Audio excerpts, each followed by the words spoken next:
I don't know what's going to happen, but I'm willing to work as hard as I can. There is no past, there's no future, there's just this moment right here. If I did that, if I can get through that, like, come at me. Changing how I saw myself, like as a man, not just as an athlete. It's okay that I struggle. It's okay. That's part of the deal. That's how I respond to it. I'm Tom Foxley, founder of Mindset Rx'd and your host. Today, I'm joined by Rachel Loftus. Rachel is a previous athlete of ours, and her story is super compelling. I've just finished up the recording now, and I'm still feeling that kind of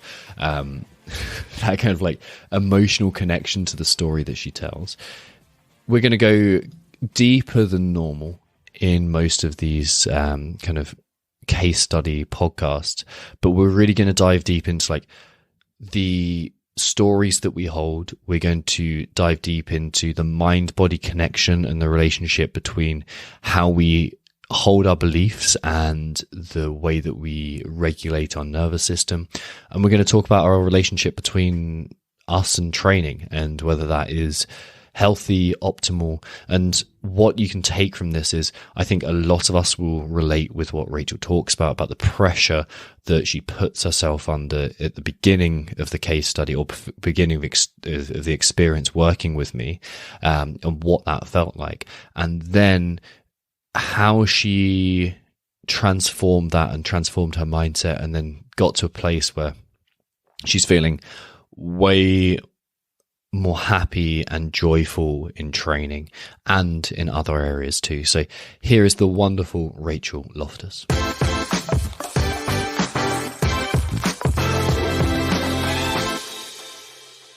Rachel, welcome to the show. Thank you so much for joining me.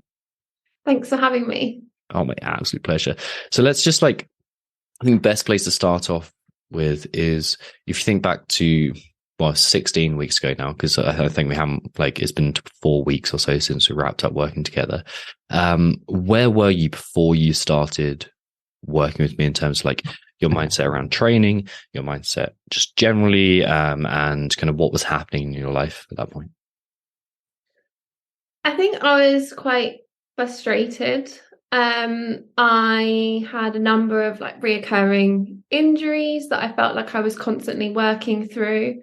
I had been quite unwell.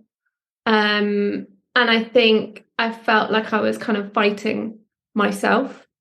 And I thought, oh, well, if I just kind of improve my mindset towards all of those things, I'll fix them. And it'll go away. And I think, so I think I was in quite a challenging time. I was also extremely tough on myself in terms of looking at others. Well, other people can just do that. Why can't I do that? Or why can't my body keep up with what I want to do?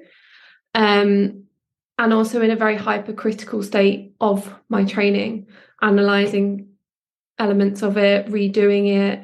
Even something that my coach noticed is that I'm significantly more critical of myself than other clients that he was working with. And I think also meant that I wasn't really enjoying my training either. Yeah, you were if I remember back to it, you were taking training very seriously because it's significant in your life, right? It's a big part of not only what you enjoy but your identity too, which sometimes gets a bad rap, but I don't think it is that bad. But you're really committed to training, right? Yeah, definitely. And I spent a lot of time doing it. So I was kind of thinking, well, why I'm constantly ended up in this cycle of not being able to do it because I was getting injured or ill, and I just found that then I wasn't able to enjoy it and I couldn't commit to it. And I'd have a really good few weeks that would be great. And then it would just stop again because either something had happened in terms of injury or illness. And it was just a kind of ongoing cycle that I just knew that I had to get out of that cycle and do something about it and look wider than just actually the physical health. because I think it's quite easy to accept, especially in our society where there's something that might not be quite right physically. It's easier to look at that sometimes than it is to look at actually what role is the mind playing in all of that. And we'll probably go into it later in terms of me not really coping with what was in the mind, and I think my body telling me that physically. Yeah, got you. And what can you, like, I know it's difficult to do, but could you put yourself back in your shoes like 16 weeks ago, like the end of last year, beginning of this year, and think like, what did you want from training at that time? And what did you want in terms of your mindset at that time? I think I wanted the enjoyment back.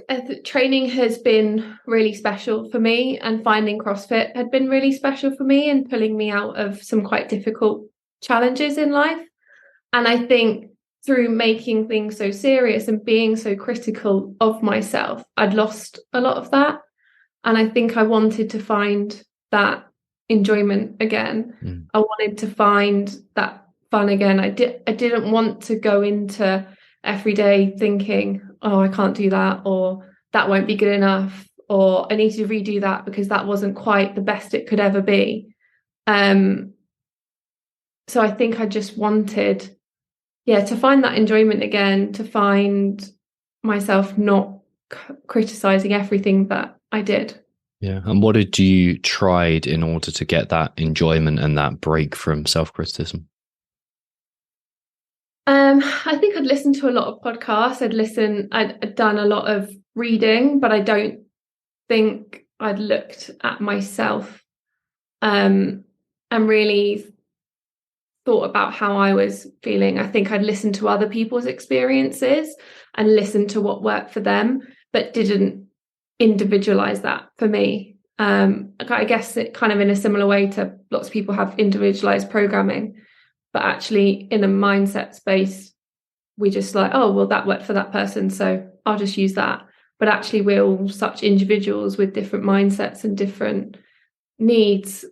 And I think I just kind of thought, oh, just reading or listening will help me. But it wasn't enough. Yeah. So what was the calling to go, okay, I'm going to get some help with my mindset. I'm going to seek out some guidance in this? I think being so unwell in December, I had a number of injuries and illnesses, and then was quite unwell with chest infection, pleurisy, and a number of kind of lung conditions, and was really fighting with looking at, well, I used to be here and I'm not there now, and finding that if you're already quite hypercritical and being in that state, you're even more hypercritical of where you are, and feeling, I guess, a bit betrayed by your body when you do a lot to kind of stay healthy and well. And I think I was just in a point of feeling like my body was slightly letting me down in terms of what I was doing. And I think just at a point of real, actually, I need to change how my body's doing to get where I want to. Yeah. And I think I saw mindset as a key part of that in terms of helping me and supporting my body moving forwards. Yeah. Was it more of like an idea of, okay, well, if I change my relationship with the way my body feels, then I will kind of lessen my suffering that I'm experiencing? Or was it a kind of like, well, maybe there's some link between the mind and the body and the way they interact, and the kind of, as I described, the kind of the two parts of the same system. It's like, where was your thinking then? I think the latter came later. I think once we started working together, I think I very much realised how important the latter was. But I think initially when I reached out was very much, well, if you're injured, you just need to have a better mindset about it and it'll be okay. Or if you're unwell, you just need to have a better mindset and you'll accept it. But I think during the process, I came to realize how important those connections were. So I think, yeah, it was definitely the former when I came to you, and then the latter through the process. And then what do you remember how you found out about me and like how you went, okay, I'm going to apply for this? I think I had been listening to lots of podcasts, and I'd been listening to this as one and kind of thinking, like I knew I needed to work on my mindset, and I knew that I needed to find something that was going to help me. So I was listening to a lot of podcasts, and then kind of said, actually, why don't I go through this process for myself? Because listening to others is great, and you can learn a lot from others' experience, but it's not going to be the same as if you're really going through it yourself and doing the work to understand the way that you are and the way that you think. Yeah, got you. And then we obviously started working together. We went into a testing phase first, like everyone does. What things do you remember discovering? And like, I might chime in at some point, but like, what were the things that you discovered that it was like, oh, okay, this is something that I need to change, whether that was like nervous system regulation stuff, whether that was the story stuff, or whether that was your kind of actual performance in training sessions? I think I'd always noticed that my nervous system was quite high in certain points, and then I'd collapse. So I think there was a real Monday, Tuesday, Wednesday, Thursday, I'd be up, and by Friday I would just crash down. And I always found that because I work full time, on a Friday you'd kind of think, oh well, I'm done for the week, like I'll have a really good training session, like I've got nobody's needing me, I typically wouldn't work late or work over the weekends, like I've got nothing else to worry about. But actually found like that was often my worst training session of the week, because it's like that adrenaline just couldn't keep going anymore, and that Friday was just a real dump, I guess. And I think that was something that I kind of hadn't really formally recognized, I guess. I think the stories were big in terms of I'd embodied very much, no matter what life threw at me, you just got to get over it. You just got to move through it. And I know it's something we spoke about extensively. And I think actually with these injuries and illnesses, I was becoming my own worst enemy, because I'd so much embodied that story of you just got to get over it. You just got to get through it, and saw resilience and mental toughness as you've just got to do whatever you need to do. But actually that was only hampering me getting better and getting healthier, because I just wasn't accepting where I was. And I think, I guess, through the process, even when it came to, and I guess this is kind of jumping forwards, but I remember a conversation we had during the Open, and I'd just done the first workout and I wasn't well at all. And I think we had a conversation where it was like, actually, can you just take a step back right now? Because you're clearly not in the best space. And actually, it would be better to take that step back to then move forwards. And I think I'd always been like, no, if I commit to something, I do it. Like, there is nothing. Like, if I say yes, I'm there, like I will do it. And that story of you just got to do it, no matter what, you just got to get over it, you just got to do it, just became so much an embodiment of me and how I was. And I think, that was probably the biggest lesson that I took away in terms of the stories, but also that you just got to do your best. I think I've struggled since being really young with exams and with the pressure of exams. And I guess that comes through into workouts, is that I saw that as an exam or as a test, and I had to do my best every time. And you can't be your best every single day of the week. And especially when you get to a certain point in your training, you're not always going to be achieving PBs. You're not always going to be hitting absolute maxes. And that's what I was expecting of my body and of myself. And I think that was the other big story of, you've got to do your best. You've got to be your best. Yeah, there's like these two things that were kind of unrelenting in terms of the standards that you're setting yourselves and yourself, and the expectations that you're insisting that you met. Like the amount of inner force that required to meet those standards, and like they're definitely skills that are super useful at times, like to be able to deploy that. Okay, I've got like this thing really matters to me, and I'm going to put out all the stops and fully commit to it. Like that's essential, like whether that's in training or wider life. Like you develop that for a reason. Well, because in some cases it lessens suffering, and other times it allows you to succeed. So it's a fantastic tool to develop. But when it's your only tool, that is such a an intense place to be, right? Yeah, definitely. And I think that was the key element of it, like you say, is that was the only tool, that my only fallback was, you just got to do it, and you've always got to do it, and you've always got to be your best. And like you say, that's great. And when it comes to grit or mental toughness or whatever you want to call it, that's fantastic to have, but you can't only have that. You need to have those other elements. And I think that's where I really came to learn as well, with like emotional regulation was a big thing that we spoke about, in that it wasn't just pushing down the emotions and just fighting them. You're dealing with it, and then you're actually regulating those emotions rather than just like pushing them down, because at one point they're going to bubble up and they're going to be there and they're going to explode whether you want them to or not. And I think that was a big thing, a story, I guess, as well, that I learned in that discovery phase. Yeah, exactly right. Exactly right. Do you remember, so we had the kind of the epiphany of like, okay, we've got to feel our emotions.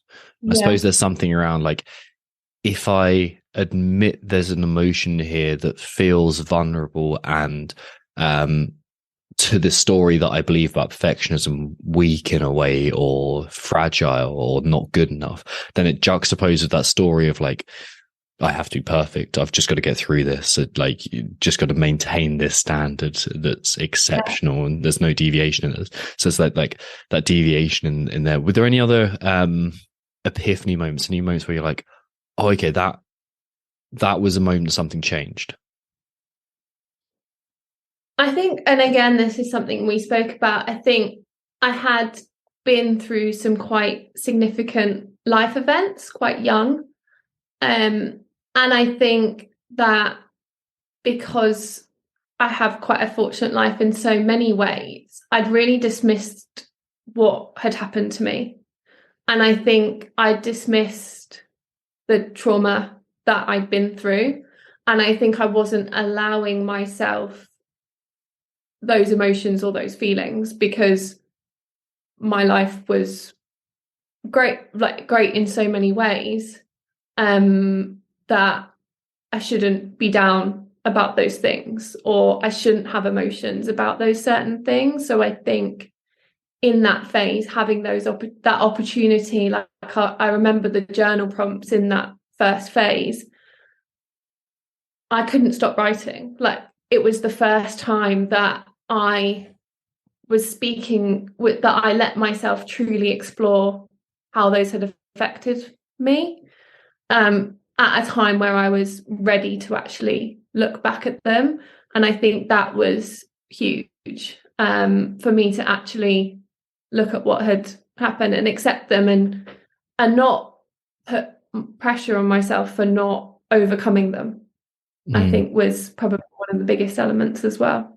Yeah, it was. I remember that point where we're like, well, both stories are true at the same time. Like, one, just because you have lots of great things going for you and you have loads of incredible pieces of your life, doesn't mean that you aren't worthy of suffering, like, and pain that would create. So it's like, it's a difficult one to get our head around when culturally as well, not just kind of your individual influence, but like culturally as a whole. It's like, don't show your weakness, be grateful for everything that you have. And like, yes, but also you're a human, and that comes with the human conditioning, the human condition. And like the first Buddhist truth is life is suffering. It's like, that's what life is, part of it. And it's difficult. So like giving yourself permission to feel that was like, I feel like that was maybe the first like big turning point, that big deep dive that we went into of like, okay, these are the emotions surrounding this, and giving yourself permission to feel those. Definitely. And I guess slightly jumping ahead again, but also exploring those, but coming up with ways to deal with them, and to how are you going to move forward. I've done historically a lot of counselling, seen psychologists to work through those elements, but I'm quite a doer and a fixer, and I like to take action.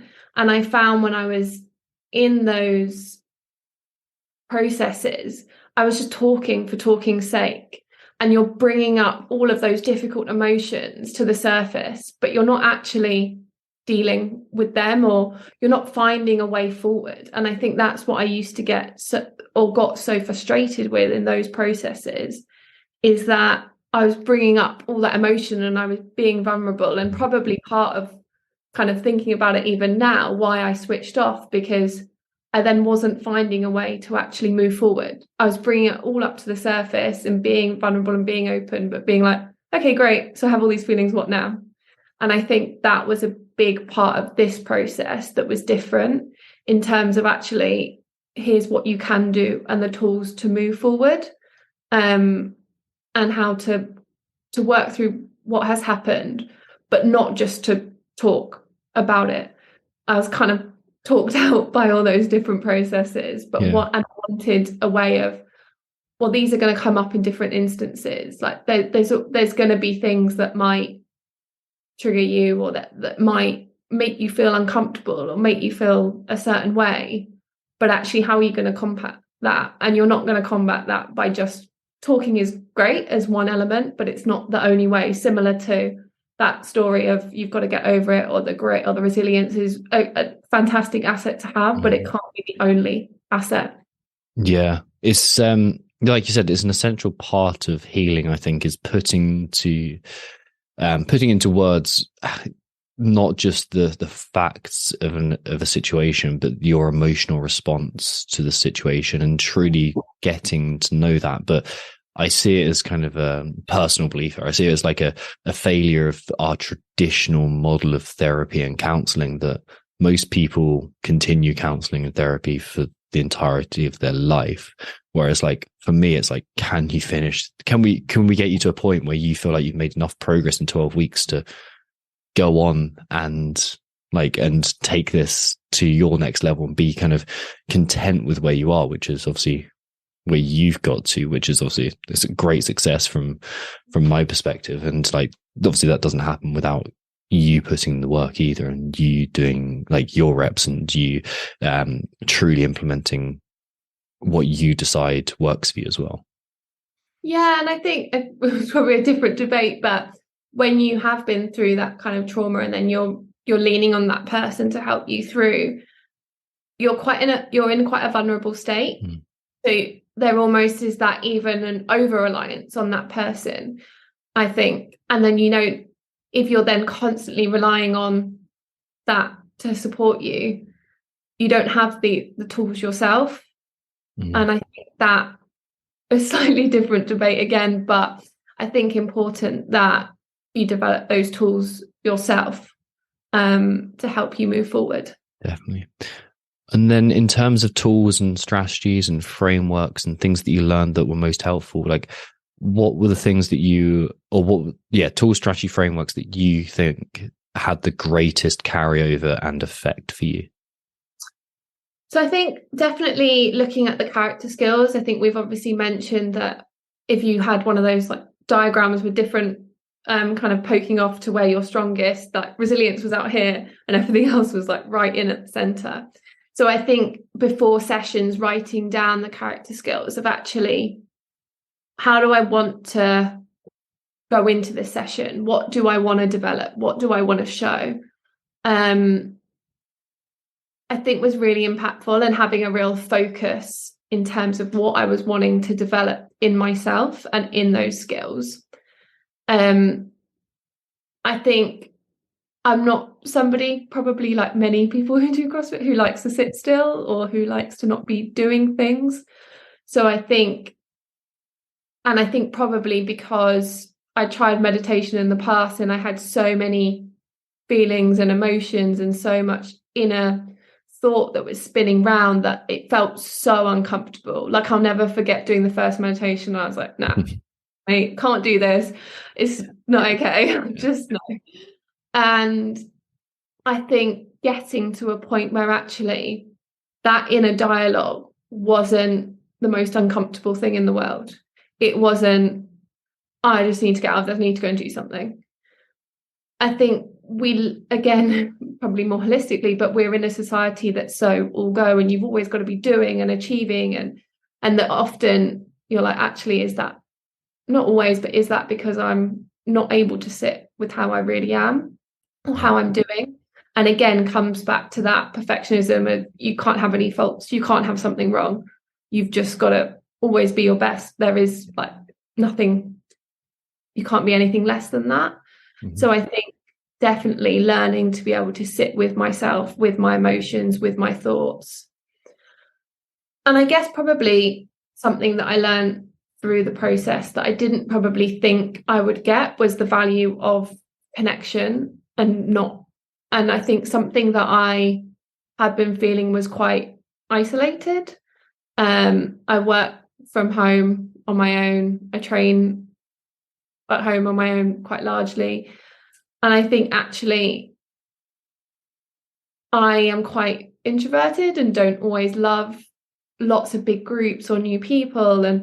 But actually there is that element of human nature and human connection that we need. So I think definitely kind of being reminded of that through this process has helped a lot. And just even little challenges that I'd give myself in terms of like, okay, you've got to speak to some, it sounds like, but it just got to speak to somebody when you go to the gym today, or make that connection. So I think, the character skills, meditation, and being reminded of the importance of connection. There's a reason that CrossFit in classes and in groups keeps people coming back and creates such great communities. And I think there's such power in that sometimes when you're on a journey of trying to do your programming or hit this or whatever, that you sometimes lose along the way a little bit. And I think that, that was really valuable as well. And just generally the tools to down regulate my system, just knowing that there's tools that you can tap into, and the visualization. I was such a negative visualizer, and always in any situation, training or not, will look at the worst case scenario. And I think I'd so often visualize that what actually, if you visualize, if your vision is so strong of it going wrong, why not tap into that and change it to be, if it goes right? Your visualization skills were actually exquisite. You just needed to refocus them. Yeah, exactly. And again, just like a skill that you already have, but you've just got to change it. So I think, again, that was huge for me. Yeah. The thing that sticks with me from all the tools you mentioned there was how intentional you were with your character skills. Like, lots of people are like, oh, okay, I just want to be more mentally tough. I want to be more patient. I want to be more compassionate. But I think what you did so well, and why you got so much benefit from that in particular, is you were very particular and specific about the type of person that you wanted to become, and very detailed. And then you also, like, you built those character skills into, what kind of reputation do I want to have with myself, and how do I want to see myself at the end of this training session? And how do I want to see myself in 3 years? And can I use this training session right now as an opportunity to bridge that gap and show myself that I can become that person? And in fact, I'm on my way to do it. So like, that was just like, that sticks with me as like she nailed that. She absolutely crushed it. Yeah, I think think I just knew something had to change. I'll never forget doing a profile on one of those like insights type things. And the line that stuck out to me is so it was something along the lines of, your criticism will never be as strong as her own internal voice. And I was like I'm always a bit skeptical with those types of things. I was like, yeah, can't really relate to a line much more, if I'm honest. Yeah. And I think I just knew that the way that I speak to myself and the way that I perceived myself had to change. And I think that, which is probably why that resonated with me so strongly, in terms of knowing that changing my character and changing that way that I viewed myself, because it was so poor and so negative. I think that was the biggest element that I wanted to get out of it. So I think I needed to be probably the most intentional about it. And I guess because it came so at odds with where I was at, probably needed the most work. Yeah, and it was so at odds with the skills that you developed until that point, which was, no matter how much it hurts, just keep doing it. Yeah, and be resilient. And so you implemented those strategies, you use those frameworks. Where did that lead you to at the end of the 12 weeks? I think a much more confident and happier version of myself. Things weren't always going to be like, right, change, but I couldn't believe how much more I feel like I'm enjoying my training again. I'm having so much more fun with things. I'm finding like the joy in the moments again. I think accepting where my body's at with some different challenges and diagnoses that I've had recently, that previously I would have been like, right, that's it, what's the point anymore? Just not doing it. If you can't be the best, like if you've got like all of these things wrong with you, what's the point? And I think, accepting that. I think accepting myself as well for who I am and how I am. Just so many lessons learned and so much more comfort in the person that I am. And a really much more like rounded person. And listening to myself in terms of being out of that cycle of, well, you're ill, just deal with it. You've just got to do it. And that might be the case sometimes if you've got like something that you've got to do, but that can't be default. You can't just always be in that resilient state, because your body's not, as I know, not going to let you.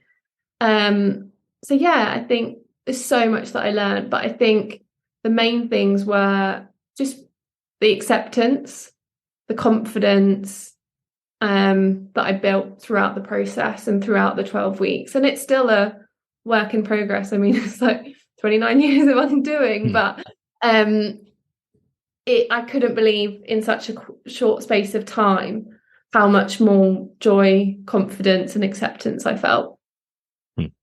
Good. I'm really glad.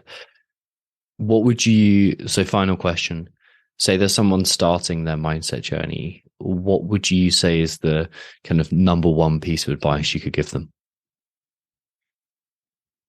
I think go all in with being as honest as possible with yourself. I think especially, we've spoken about it in like British society where there's that, how are you doing? Yeah, I'm fine. Like, yeah, I'm okay. I think like there's a reason that you want to do this type of experience. And I think go all in with being honest with where you're at, and you'll only reap the rewards of it, is what I would say. Nice. Really nice. Thank you so much, not only for this and having this conversation, but for being such an incredible person to work with. Like, genuinely, like, just fantastic experience working with you. So thank you so much. No, thank you. It's been really good experience, and I'm really, really glad that I got myself out of my comfort zone and changed so much with the process. So that was great. Thank you for listening to this episode of this podcast. Remember, if you're not subscribed, you may not get notified when new episodes come out. And also, if you're after more focused mindset training, head to my Instagram, give me a follow, and you'll find me there, which is @TomFoxley.